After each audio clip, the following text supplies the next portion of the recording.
Hi.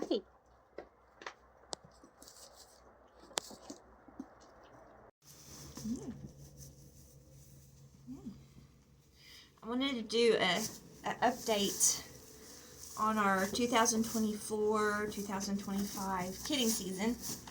And so we have 3 beautiful babies so far. We've got these 2 bucks, and they are hefty guys. They're beautiful. And then I've got one little black dappled doeling. And so we have started with just 2 of our does. The rest have not. I think it's going to be next week before we have any more. I could be wrong. But in typical goat fashion, they had they started our kidding season during this cold snap that we had. So that usually happens. So I've got my warming barrel here for them. It hasn't gotten extremely cold, but it's dipped down in the 20s, and so it's just a way for them to stay warm. They probably, if they were in the dry with bedding, they'd be fine without it.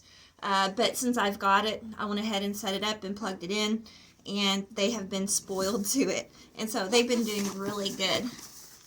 I don't know if I can get this little girl to come over to me. You're okay. I don't breed any certain breeds. What I've been focusing on for the past couple of years is breeding goats that, I'm not going to say resistant to certain parasites or whatever, but what I've got now are some of my strongest goats as far as that. Unfortunately, here in our region, we have wet, humid weather during the warmer months. And so what that means for me is dealing with parasites. And so while I will supplement them with herbs to help, now keep in mind, most of the time with those herbs, they don't kill the parasites. They make the environment inside the body inhospitable, and so they just vacate the body. And so there are times that I do have to use chemical wormer, and for me, that's what I found that works best for me. But with what I'm breeding right now is I'm working on a herd that is somewhat resistant to parasites. So what that means for me is that I'm not just breeding Nubians or boars or Saanens or pygmies or things like that.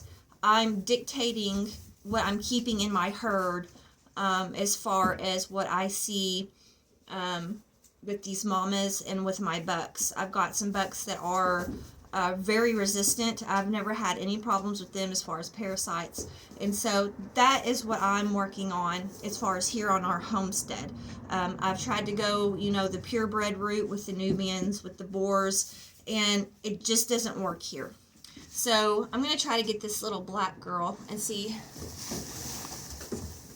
Come here.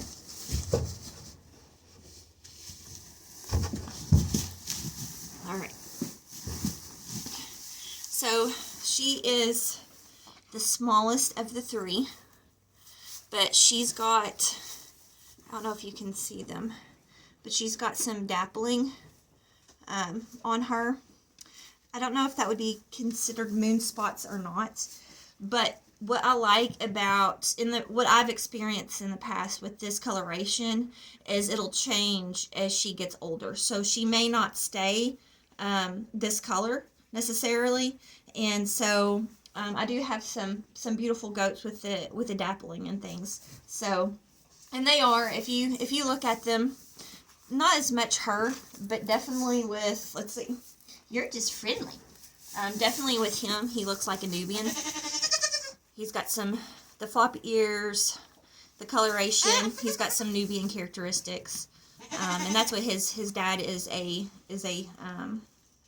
pure Nubian. So I just find that those crosses, especially the boar Nubian cross, seems to do really well. But again, I just got some different breeds here, and so I'm just working on something a little different here and what works on our farm. You are friendly. Y'all are too much fun. So that's just a quick update. We don't have anything new this morning. Thankfully, it got cold last night, so nothing new. But it's always exciting this time of year when everybody starts to kid.